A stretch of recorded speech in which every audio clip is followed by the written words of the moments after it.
오늘 우리에게 허락하신 말씀 출애굽기 20장 1절부터 17절 보도록 하겠습니다. 출애굽기 20장 1절부터 17절입니다. 출애굽기 20장 1절부터 17절 한 절씩 교독하고 마지막에는 같이 읽도록 하겠습니다. 1절 제가 먼저 읽겠습니다.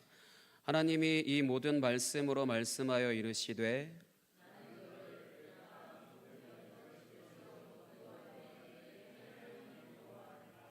너는 나 외에는 다른 신들을 내게 두지 말라.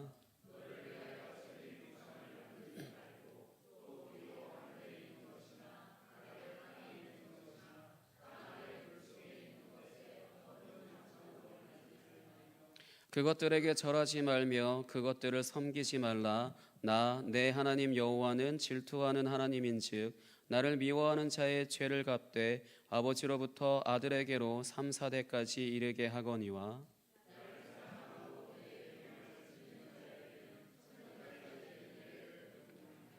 너는 내 하나님 여호와의 이름을 망령되게 부르지 말라. 여호와는 그의 이름을 망령되게 부르는 자를 죄 없다 하지 아니하리라. 엿새 동안은 힘써 내 모든 일을 행할 것이나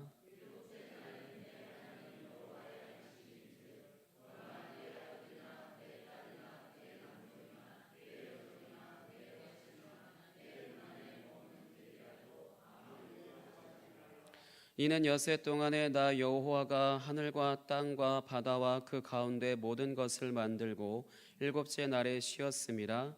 그러므로 나 여호와가 안식일을 복되게 하여 그 날을 거룩하게 하였느니라.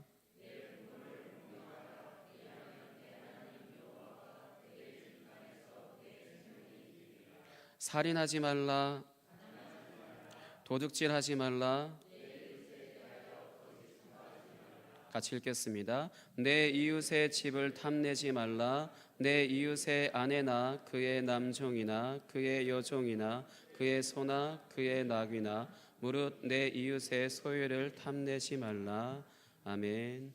이 시간 박희건 목사님 나오셔서 출애굽기 연속 설교 41번째 설교 우리 주 하나님이란 제목으로 말씀 전해 주시겠습니다.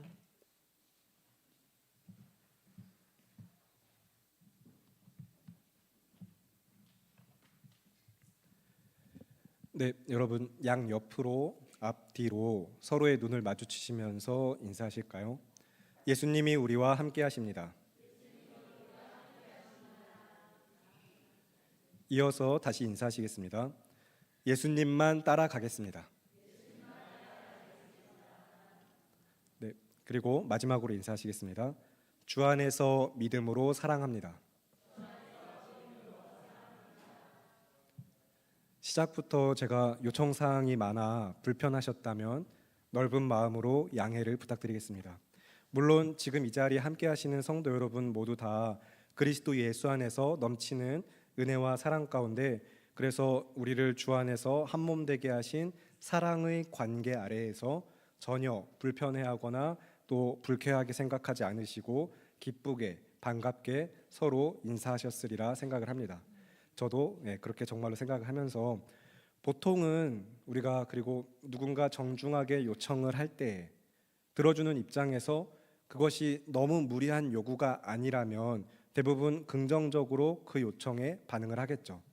단순하게 예를 들면 카페나 식당 같은 곳에서 누군가가 죄송하지만 혹시 자리를 조금만 옆으로 옮겨주실 수 있으실까요? 하고 물어보면 충분히 납득 가능한 상황일 때 이해가 되고 수용이 된다면 거리낌 없이 네 하고 자리를 옮겨주시면서 그 요청을 받아들여 주실 것입니다. 성도 여러분 모두 다 그러시겠죠? 그렇다면 오늘 이 하나님의 말씀은 어떻게 받아들이셨나요? 하나님의 명령, 우리에게 주어진 이 10가지 계명은 일반적이고 정중한 요청을 넘어서 권위롭게 선포된 하나님의 절대적인 명령입니다.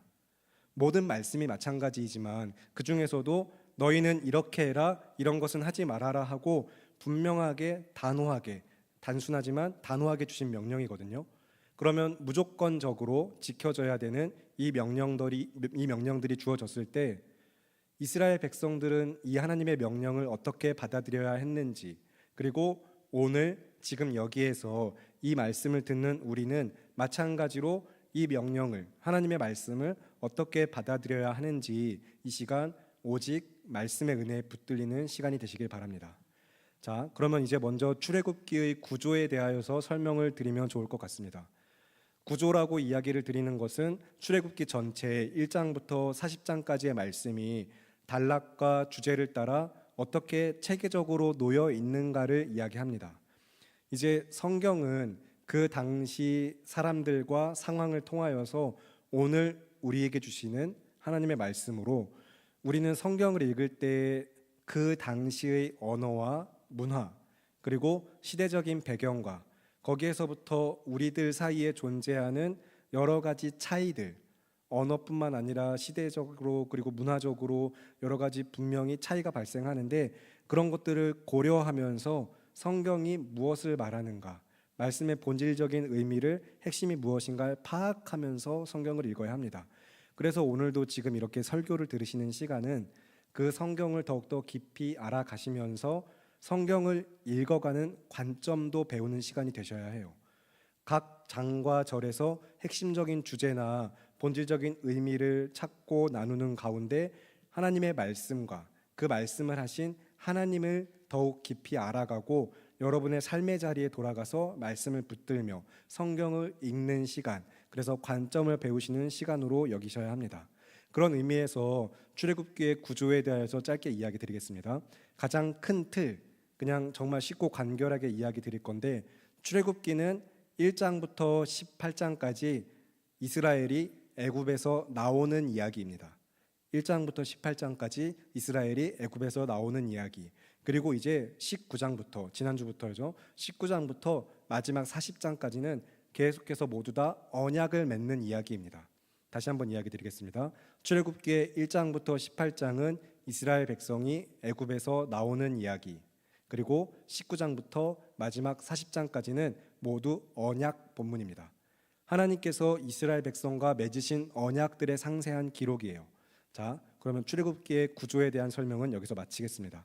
그러면 이제 출애굽 이후에, 이스라엘 백성이 애굽에서 나온 이후에 언약 본문으로 이어지는 출애굽기 19장부터, 출애굽기 19장의 말씀은 그래서 언약 체결식, 위엄하신 하나님과 이스라엘 백성, 언약 백성이 될 그들 사이에서 언약을 체결하는 언약 체결식 같은 형태로 이루어져 있습니다. 그 과정과 언약의 내용을 알리는 선포, 선언문, 언약 선언문처럼 시작을 하고 있어요. 물론 이 말씀이 기록되어진, 이제 말씀을 하시는 그 당시에 시내산에서 바로 모세가 기록하고 그런 형태는 아니긴 합니다. 말씀이 주어진 시간들과 별개로 이제 후대에 기록이 되었죠. 정확한 저작 시기나 저작 연대들은 이제 항상 그래서 성경의 신학자들이 연구하고 어떤 정설들을 만들어 가고 있지만, 이제 보통 성경은 후대에 기록이 되면서 성령 하나님의 감동하시는 역사 가운데 이제 인간 저자를 통해 하나님의 말씀을 기록하게 하시면서 이제 일정 부분 편집이 들어가게 됩니다. 편집이 들어간다고 하니까 조금 이상하게 생각하실 수 있는데, 오늘 본문을 예로 들면 대부분의 신학자들 주석상 설명을 보면은 출애굽기 19장 19절, 출애굽기 19장 19절 전반절에서 앞부분에서 바로 20장 1절로 이어지는 것이 그 흐름이 자연스럽다라고 이야기를 합니다.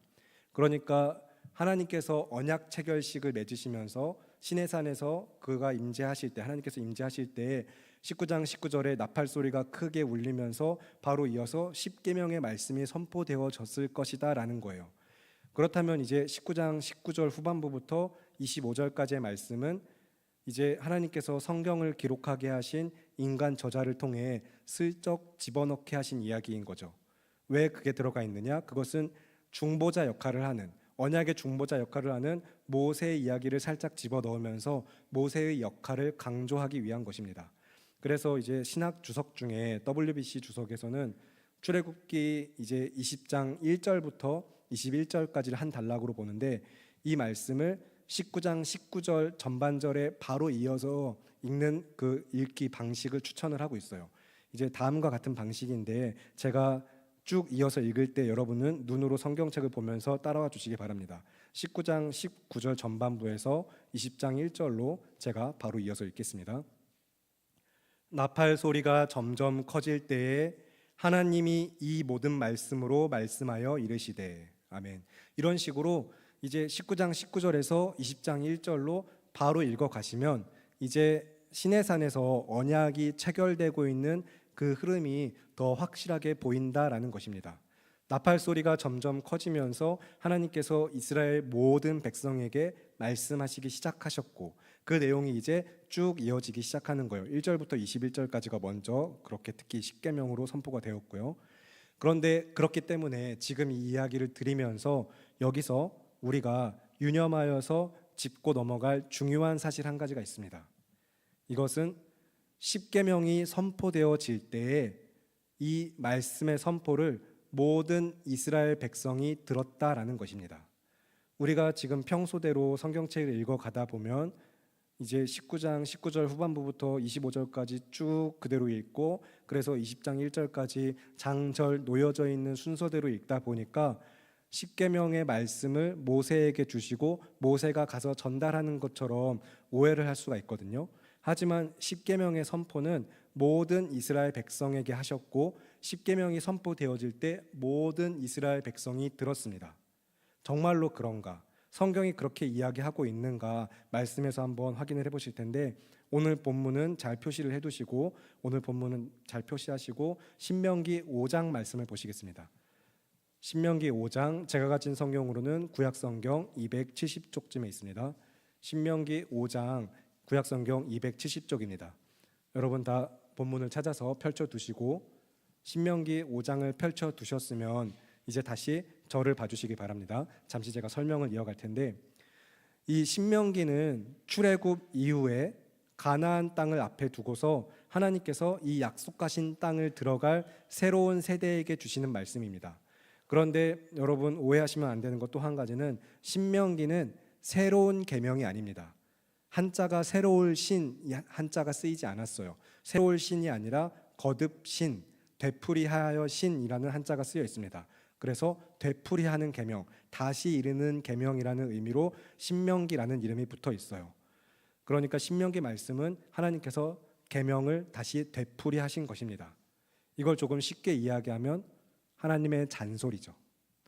여러분 다들 잔소리 해보셨고 들어보셨죠? 여러분 혹시 잔소리를 하거나 들으실 때 모든 것 위에 사랑을 더하시기 바랍니다. 사랑 없이 하시면 안 됩니다.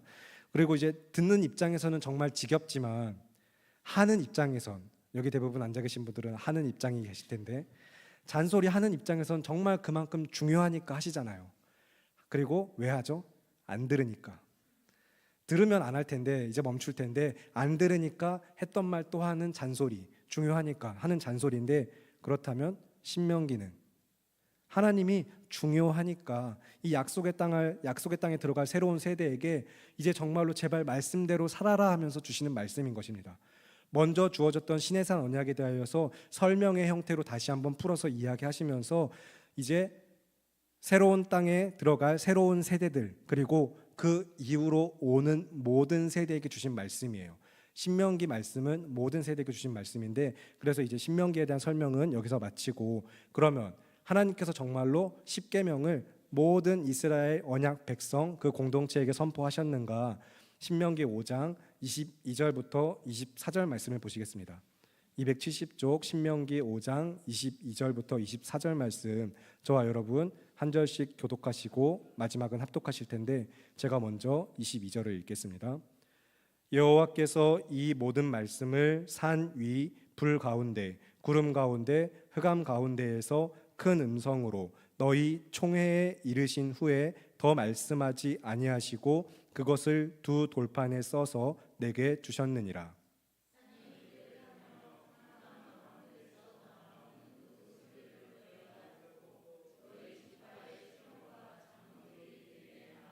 함께 읽겠습니다. 말하되 우리 하나님 여호와께서 그의 영광과 위엄을 우리에게 보이심에 불 가운데에서 나오는 음성을 우리가 들었고, 하나님이 사람과 말씀하시되 그 사람이 생존하는 것을 오늘 우리가 보았나이다. 아멘. 그래서 먼저 22절의 말씀을 보면 너희 총회라고 언급을 하고 있어요. 쉬운 성경은 이 부분을 그래서 여러분 모두에게 주셨소라고 이야기를 합니다. 그리고 공동번역 개정에서는 너희 온 회중에게라고 이야기를 하고 있어요. 자, 그러면 이렇게 이제 이스라엘 백성들 곧 언약 공동체 모든 일원들에게 선포하셨다는 사실이 그냥 모세가 듣고 모세가 전달했구나 이것만 아니라 십계명이 모든 백성에게 선포되어졌다는 사실이 왜 우리가 중요하고 유념하여 살필 필요가 있는가 이제 천천히 설명을 이어가도록 하겠습니다. 먼저 첫째로 그렇기 때문에 오늘 우리에게도 주시는 말씀이 되는 것이에요. 오늘 우리에게도 주시는 말씀입니다. 한번 따라 하실까요? 십계명은 우리에게 주신 계명입니다. 네, 그냥 옛날 말씀 이스라엘 백성에게 구약 시대 그 당시 그 사람들에게 주신 말씀이 아니라 오늘 우리에게 주신 말씀이거든요. 그러면 계속해서 정말로 그러한지 성경이 그렇게 말하고 있는지 이번에 계속해서 신명기 5장 말씀을 보실 텐데 신명기 5장 1절부터 3절 말씀입니다. 신명기 5장 1절부터 3절 말씀을 여러분이 5장 1절부터 3절을 한 목소리로 또박또박 같이 읽어주시길 바랍니다. 시작.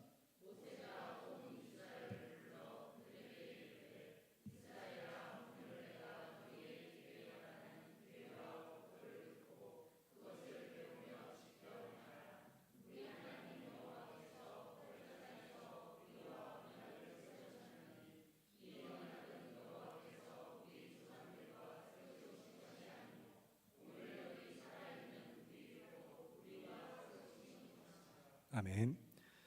이제 출애굽 세대 이후에 약속의 땅에 들어갈 새로운 시대, 새로운 세대들에게 하시는 말씀처럼 이 하나님의 말씀은 오늘 여기에 우리에게 주신 말씀입니다. 살아있는 지금 우리에게 하신 말씀이에요. 그래서 그냥 옛날 언약 또는 십계명이라고 이야기되는 성경에 있는 말씀, 그래서 사실 십계명은 그냥 정말 십계명일 뿐이고 우리는 대한민국 헌법 아래 살아가니까 그냥 우리와는 별개로 읽고 넘어가는 말씀 정도로 치부하는 일은 없으셔야 해요. 하나님의 언약 아래에서 주의 은혜에 살아가는 모든 믿는 자들, 언약 공동체이며 믿음의 공동체인 교회와 성도 우리 모두에게 주시는 계명으로서 십계명은 우리가 지켜 행할 우리 삶의 가장 기본적인 명령입니다. 그래서 이 명령은 명령의 내용 자체도 물론 중요하지만 사실 이 명령을 우리가 또 지키는 이유에 있어서도 명령이라는 것은 그 명령을 주고받는 주체와 객체가 굉장히 그 관계가 중요하기 때문입니다. 명령을 하시는 이가 누구인가? 누가 명령하셨고 그 명령을 듣는 나는 누구인가라는 것이죠. 그래서 여러분 군대를 다녀오신 분들은 다 아시겠지만 상명하복, 상관이 명령하면 하관은 복종해야 합니다. 마찬가지로 하나님께서 명령하셨다면 하나님의 백성인 우리는 순종해야 하는 것입니다. 하나님께서 말씀하셨고 이스라엘에게만 말씀하셨을 뿐 아니라 오늘 지금 여기 살아있는 우리에게 말씀하셨습니다. 그러면 우리가 이 말씀을 마땅히 순종을 해야겠죠.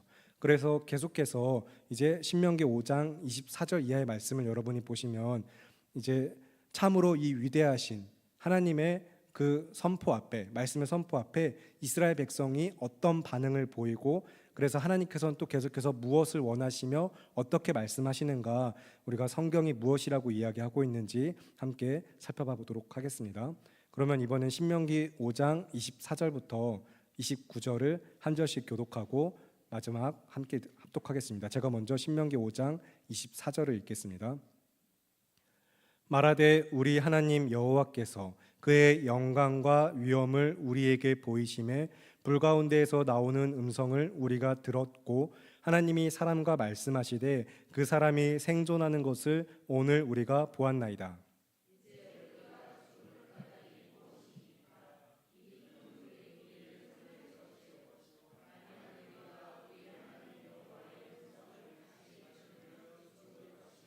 육신을 가진 자로서 우리처럼 살아계시는 하나님의 음성이 불 가운데에서 바람을 듣고 생존한 자가 누구니이까?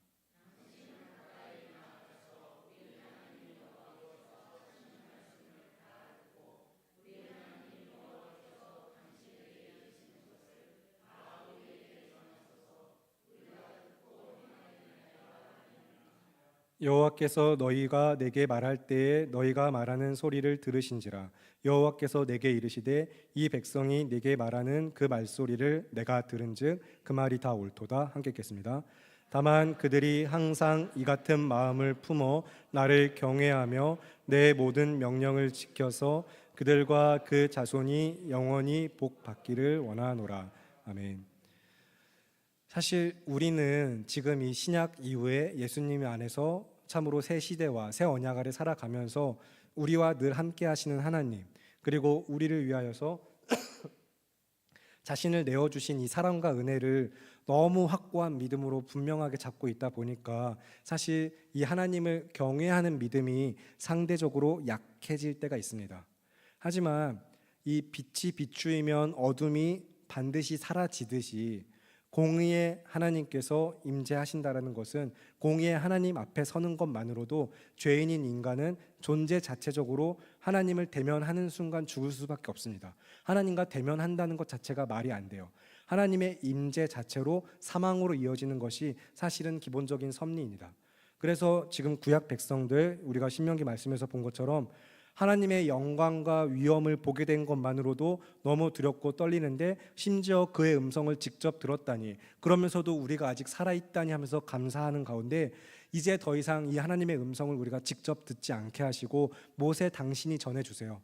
혹시나 우리가 이 음성을 듣다가 죽을까 두렵습니다라고 이야기하면서 모세를 중보자로 내세우고 하나님께서 실제로, 그래서 우리 사이엔 중보자가 필요한 것이죠. 그 중보자가 결국에는 예수 그리스도로 성취되셨고요.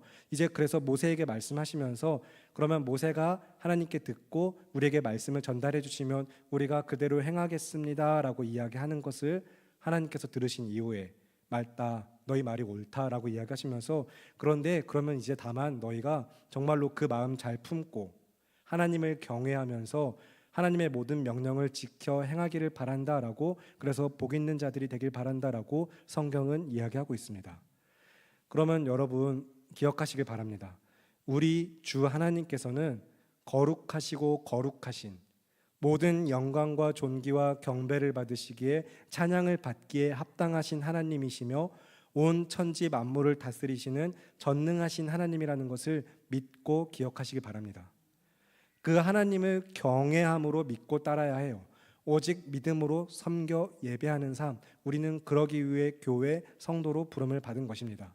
그래서 온전한 믿음으로 하나님을 경외하면서 동시에 우리는 하나님을 더욱더 사랑하는 삶을 힘써야 하는 줄을 믿으시기 바랍니다.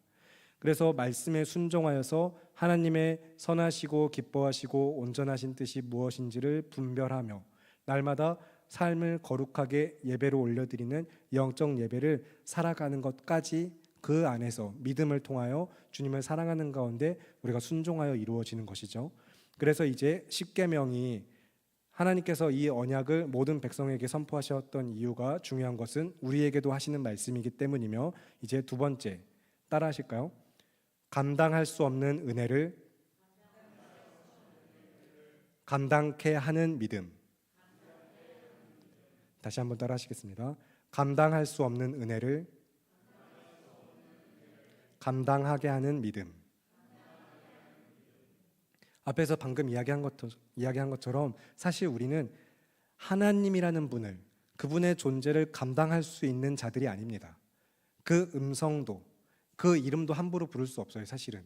그래서 여러분 들으신 바 있겠지만 성경을 필사하던 시절, 이제 그들이 성경을 기록하던 구약 고대 근동 이스라엘 사람들이 여호와 하나님의 이름을 기록해야 할 때 어떻게 경배의 행위를 하면서 그 이름을 다시 쓰고 그 이름이 나올 때마다 어떻게 경배했는지까지도 분명히 들으셨던 분이 계실 겁니다. 하나님의 이름을 부른다는 것조차가 어불성설이었어요. 우리는 사실 그분의 존재를 감당할 수 없습니다. 그런데 우리라는 이 질그릇 안에 예수 그리스도라는 가장 귀한 보배를 담으신 이 하나님의 놀라운 은혜와 사랑은, 그 구원의 은혜는 결국에 다른 무엇이 아니라 하나님의 은혜, 주의 긍휼하심과 오직 믿음으로 누리게 하신 우리 안에 주신 은혜이거든요. 그러면 우리가 이 첫 언약에서부터, 그리고 창조의 시작에서부터 이미, 그리고 창조가 있기도 전에 에베소서 말씀이나 빌립보서 말씀, 성경의 많은 말씀들이 이야기하는 것처럼 어떻게 이 말씀이 우리에게 주어지고 우리에게 그 약속을 또 이루어 가시며 우리가 참으로 언약의 신실하신 이 하나님을 성경에서 보고 배울 때마다 어떤 믿음을 붙들게 하시는지 여러분 잘 기억하시길 바랍니다. 그냥 쉽게 오늘도 앉아있다 가는 예배에 머물지 마시고 말씀을 볼 때마다 정말 매일매일 말씀 가운데 이 은혜를 찾고 누리실 수 있기를 기도합니다. 하나님의 형상을 따라서 우리를 지으셨죠. 우리를 당신의 형상을 따라 지으셨다는 사실 자체도 너무나도 놀랍고, 그래서 이 창조의 시작 가운데, 그래서 비록 인간이 타락했지만, 그래서 죄가 들어왔지만 그럼에도 불구하고 우리를 구속하시고 인류 구원을 향한 그 구원의 뜻과 계획을 은혜의 섭리 가운데 어떻게 계속해서 일관되게 이루어 가셨는가, 우리는 매일매일 반복해서 드리는 예배와 말씀 묵상 속에서 이 놀라운 은혜를 붙들어야 하는 것입니다. 그리고 동시에 거기에 붙들리셔야 하고요. 그래서 참으로 위엄하신, 정말로 경배받게 합당하신 이 하나님께서 그 영광과 위엄만으로도 우리는 그의 존재를 감당할 수 없는 삶에 오직 믿음으로 예수 그리스도 안에서 우리에게 임재하여 주셨음을 믿고 고백하면서 심지어 그리스도와 연합하게 하셨거든요. 여러분은 모두 다 그리스도와 연합된 자들입니다. 그리스도와 연합된 자들이 성도 교회입니다. 그러면 이 감당할 수 없는 은혜가 나에게 오직 믿음으로 주어졌음을 고백하시기 바랍니다. 이 믿음은 이 믿음은 이 은혜만 아니라, 이 감당할 수 없는 은혜만 나에게 가져오는 것이 아니라, 그 믿음에서부터 동시에 계속해서 우리가 주일 오전마다 살펴보는 것처럼 예배의 삶으로 나아가기까지 하는 중요한 핵심인 거예요. 그래서 말씀에 순종하여 하나님의 영광을 위해 사는 삶까지 우리의 믿음은 이어져야만 합니다. 그러니 우리에게 이 모든 것을 감당하게 하신 믿음을 붙들고 이것을 마음에 새기면서 또 우리에게 주신 말씀 역시 믿음으로 감당하시길 바랍니다. 순종하셔야 합니다. 그래서 십계명을 비롯하여서 우리에게 주신 이 모든 말씀을 듣고 읽고 묵상하실 때에 하나님, 저는 도무지 감당할 수가 없네요. 저는 이 말씀대로 못 살겠네요가 아니라, 현실과는 너무 거리가 먼데요가 아니라, 나는 할 수 없는 일입니다 하고 외면하시면 안 되는 거예요. 하나님의 말씀을 멀리 하시면 안 됩니다. 이 말씀만이 내 살 길입니다. 제가 이 말씀대로 살겠습니다. 하나님의 말씀을 믿음으로 받겠습니다. 순종하겠습니다까지로 나아가셔야 하는 것입니다. 그래서 오직 말씀을 오직 믿음으로, 동시에 오직 그리스도 예수 안에서 이 모든 것을 오직 은혜로 감당하며, 그래서 오직 하나님의 영광을 위해 사는 삶, 개혁주 신학의 5가지 이념이죠. 파이브솔라라고 이야기하는 그 삶이 참으로 바른 믿음이며 정말로 교회되게 하신 자, 성도로 살아가는 자들이 지켜야 될 삶의 자세와 태도인 것을 잊지 마시기 바랍니다. 그래서 이 십계명 10가지 조항은 모든 언약에서 우리가 믿고 따라야 될, 순종해야 될 언약의 가장 큰 기둥이면서 대표가 되는 핵심적인 원리들입니다. 기본적으로 여러분은 이 십계명 안에서 여러분이 그 이후의 모든 언약이 또 다 파생되어지고 이 십계명의 큰 울타리 안에 우리가 따를 언약들이 다 들어가 있는 것이거든요. 그래서 여러분 십계명을 기억하면서 이 말씀대로 순종하기를 힘쓰셔야 하고, 그렇기 때문에 이제 이 언약 체결과 함께 처음 이 십계명의 위치를 한번 여러분 기억하셨으면 좋겠어요. 언약 체결식 이후에 이제 하나님께서 19장 언약 체결식을 시작하면서 20장에 바로 이어지는 십계명부터 말씀이 시작됐다는 사실은 하나님께서 주시는 모든 많은 율법들, 계명들 가운데 이 십계명 안에서 이것이 얼마나 중요한 내용인가, 그렇기 때문에 왜 맨 처음에 위치에서 이 말씀들을 주고 계신가라는 그 십계명의 위치와 처음 시작된 말씀으로부터 우리가 우리 안에 동시에 순종해야 될 말씀으로까지 가져와야 하는 것입니다. 그래서 이 10가지 계명을 감당하기 어렵다, 막 되게 너무 많다, 여러분 어렸을 때 십계명 외우신 분들 계실지 모르겠는데 사실 십계명 외워보신 적 있으실 것 같거든요. 지금도 유치부 십계명송 부르고 있는 걸로 알고, 계속해서 하는지 안 하는지는 이제 또 계속 결정 중에 계신 걸로 알고 있지만, 여러분 그 십계명 이거조차도 너무 어렵다, 많다라고 하시면 안 되는 거예요. 그래서 사실 유대인들은 이 계명에 담긴 하나님의 뜻과 계획을 오해한 채 이 10가지 계명뿐만 아니라 이후에 계속해서 주신 말씀들을 다 뽑아내서 성경을 가져와서 본질적인 의미는 상실한 채 그냥 문자적으로만 준수하기를 힘쓰다가 613개의 이제 율법 조항을 만들었습니다. 여러분 10계명을 지키실래요? 613개의 율법 조항을 지키실래요? 613개의 율법 조항만 아니라 그 중에 안식일에 관한 조항은 39개, 안식일에 해서는 안 되는 39가지까지 만들면서 그들은 무엇을 해라, 무엇을 하지 말아라라고 주어진 이제 성경을 여러분이 차근차근 그들이 다 보면서 만들어낸 거거든요. 그래서 무엇을 해라라는 248개의 명령과 무엇을 하지 말아라라는 365개의 명령을 합쳐서 613개의 율법 조항을 만들었어요. 그런 율법을 여러분이 지키셔야 하는 게 아니잖아요, 이제는. 여러분은 이제 그런 율법에서 자유한 자가 되었죠. 이것은 나중에 설교의 마지막에 다시 이야기할 텐데, 그런 맹목적인 율법 준수를 떠나서 십계명을 왜 주셨고, 적어도 이 10가지 계명 안에서 우리가 어떤 마음을 그 안에서 하나님께서 뜻하신 바가 무엇인가를 기억하면서 그 은혜 아래서 내가 어떻게 이 말씀에 순종해야 될 것인가 계속해서 말씀을 묵상하며 따라오시기 바랍니다. 이제 우리는 그리스도 예수 안에서 이 모든 율법을 이루시고 우리 안에 율법을 성취하셨으며, 예수님께서 성취하신 율법을 우리 안에 성취한 것으로 예수 그리스도의 속죄의 죽으심으로 말미암아 그 은혜를 주셨어요. 그러면 이 감당할 수 없는 은혜를 받은 우리가 믿음으로 받은 것들을 순종하면서 이제 모든 율법은 내 이웃 사랑하기를 내 자신같이 하라 하신 말씀에서 이루어졌다고 하는 갈라디아서 말씀을 기억하면서 정말 어떻게 말씀을 살아낼 것인가 매일매일 말씀과 씨름하고 말씀을 붙들고 말씀 안에 살아가는 삶이 되시길 바라고 기도합니다. 하나님의 말씀 이 모든 계명을 주실 때부터 사실 하나님은 그것을 강조하셨거든요. 신명기 5장에서는 출애굽기 방금 20장에서 나온 10계명을 다시 한번 신명기 5장 6장 쭉 이어가서 10계명이 다시 선포가 됩니다. 그러는 가운데 여기서도 이미 일찌감치 하나님을 사랑하라고 굉장히 이것을 강조하면서 핵심적으로 이야기를 하셨어요.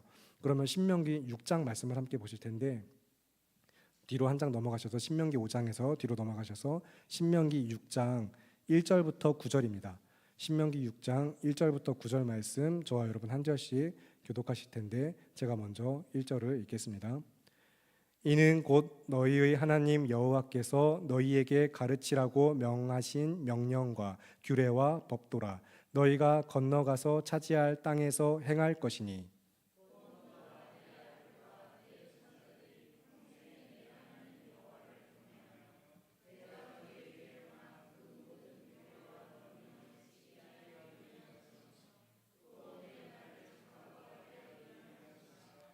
이스라엘아 듣고 삼가 그것을 행하라. 그리하면 네가 복을 받고 내 조상들의 하나님 여호와께서 네게 허락하신 같이 젖과 꿀이 흐르는 땅에서 네가 크게 번성하리라.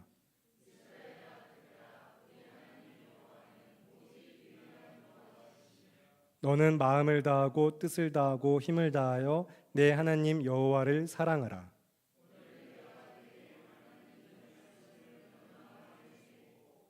내 자녀에게 부지런히 가르치며 집에 앉았을 때에든지 길을 갈 때에든지 누워 있을 때에든지 일어날 때에든지 이 말씀을 강론할 것이며,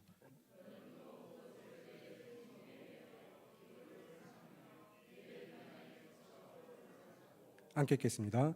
또 내 집 문설주와 바깥 문에 기록할지니라. 아멘.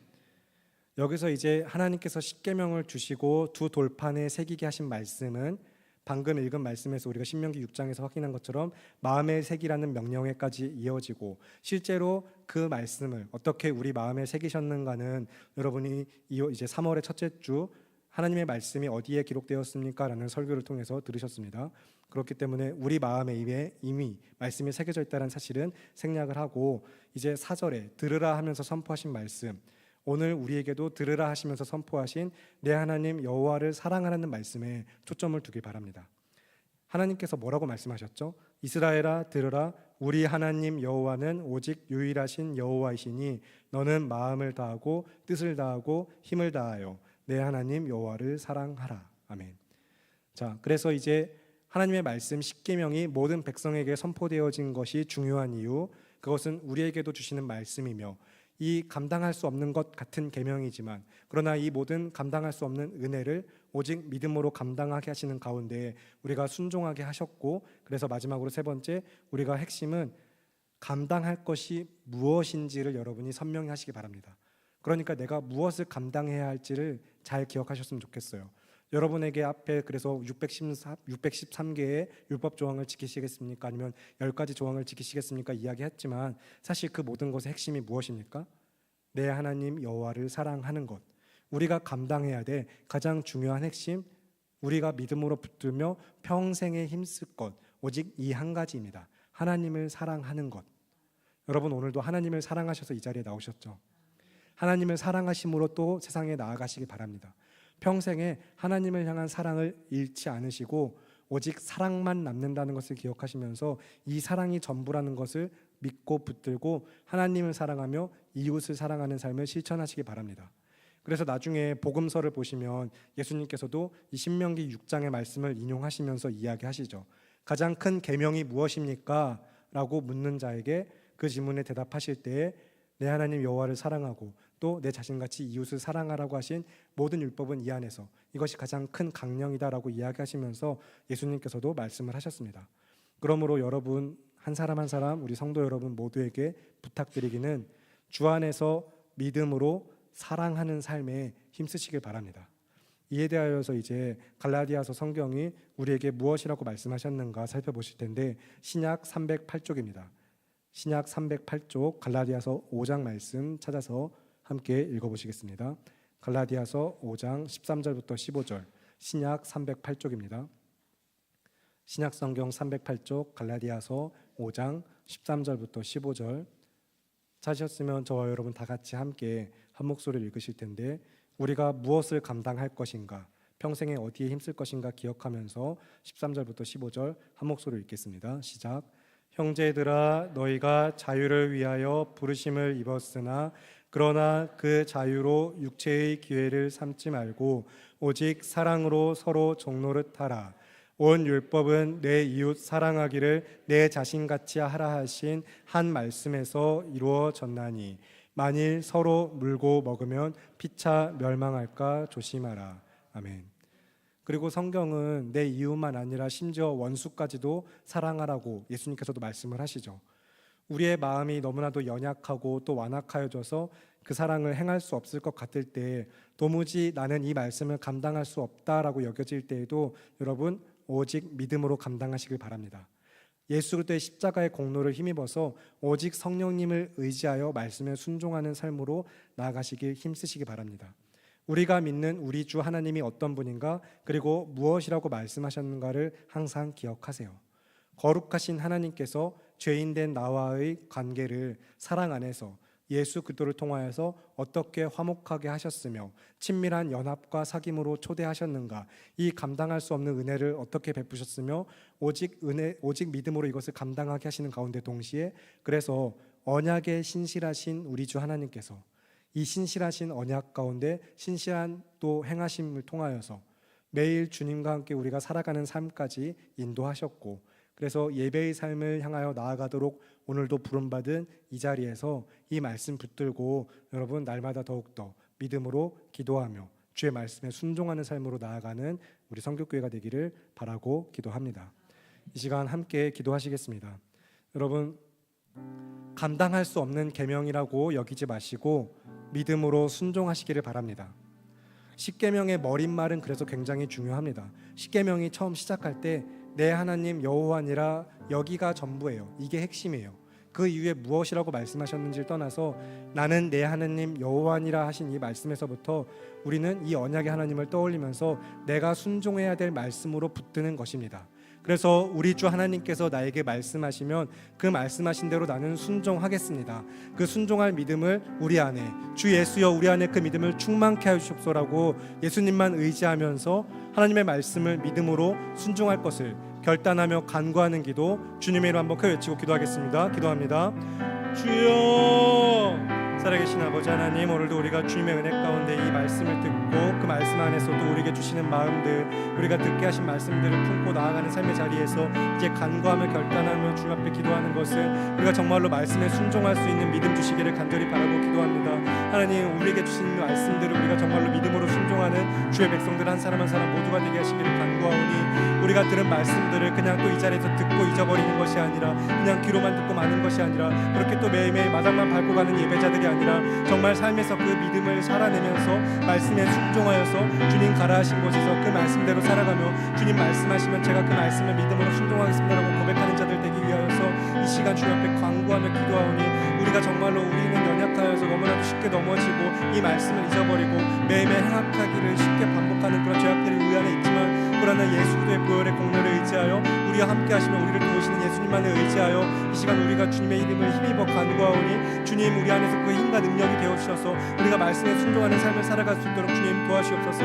그래서 여호와 하나님 사랑하기를 더욱더 기뻐하면서 주님만을 사랑하며 하나님과 나 외에 다른 우상들을 섬기지 않고 주님만을 나의 전부로 섬기며 우리 주 하나님만을 믿고 따르는 삶을 살아가는 믿음의 예배자들 우리 모두가 되게 하시기를 간구하오니 정말로 그리스도 예수 안에서 이 믿음을 살아내는 믿음의 예배자들 성교교회 삶에 함께 하시는 하나님 오직 주님만이 우리의 힘과 능력 되어 주시옵소서. 귀하고 아름다우신 우리 주 예수 그리스도의 이름으로 기도합니다. 아멘. 살아계신 아버지 하나님, 오늘도 우리가 주님의 은혜 가운데 주의 말씀을 듣게 하시고 그 말씀에 붙드는 삶으로 나아가게 하시오니 우리는 연약하여서 늘 쉽게 행악하고 하나님을 멀리하며 다른 것들을 찾고 구하는 때가 있지만 그럴 때마다 우리 주 하나님이시여 우리가 주의 말씀을 다시 생각나게 하시고 붙들게 하시며 그 말씀이 우리의 힘과 능력 되어서 말씀대로 믿음으로 순종하여 나아가는 예배의 삶이 될 수 있도록 도와주시옵소서. 하나님과 우리 사이에 다른 어떤 것도 주지 않고 오직 하나님만 섬기며 우상 숭배하는 죄악들을 멀리하고 주님 사랑하기만을 힘쓰는 믿음의 성도들 우리 모두가 되게 하시기를 간구하오니 오늘도 그렇게 살아갈 수 있도록 우리 안에 우리와 함께 하시며 도우시는 예수님만을 의지하며 나아갑니다. 주님 우리를 도와주시옵소서. 귀하고 아름다우신 우리 주 예수 그리스도의 이름으로 기도합니다. 아멘.